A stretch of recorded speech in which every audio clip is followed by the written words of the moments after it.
Emerging technology in e-learning. Examining the use of webinars, a tool for promotional medical education. From the perspective of a biopharmaceutical company, webinars are a cost-efficient way to reach a large number of healthcare practitioners with engaging topics on disease states that relate to their products. As a field rep, I find I have a difficult time recruiting customers to tune in, even when the topic is of heightened interest. Let's explore the advantages and the drawbacks to PME webinars and possible interventions that may increase attendance. The advantages of webinars are clear. They are cost-effective, they can reach a broad audience base that crosses time zones and remote locations.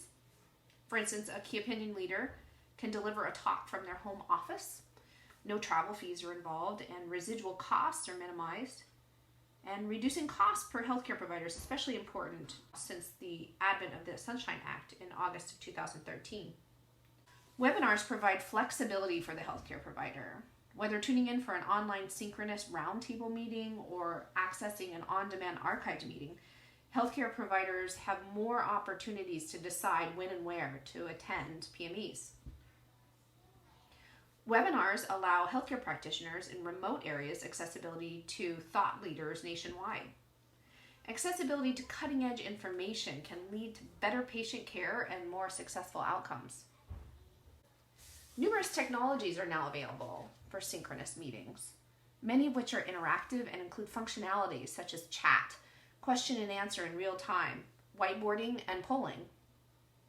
So, what are the drawbacks of webinars?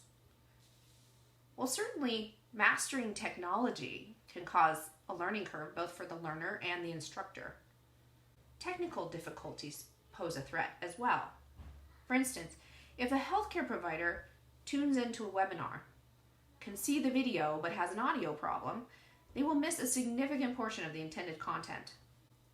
A lack of interpersonal connection has also been noted, and this is a problem for two reasons. First, a level of distraction on the part of the learner that wouldn't likely be present in a face-to-face program because of social norms. And second, the healthcare provider may be less likely to join a discussion that lacks a physical presence and thus social cues. Again, she may miss an opportunity for enhanced learning. There are inherent scheduling conflicts for healthcare providers who work in a fluid environment like the hospital. Their attention might be drawn to an emergent issue just at the time that they're supposed to begin their webinar. And lastly, sales force buy-in may be low.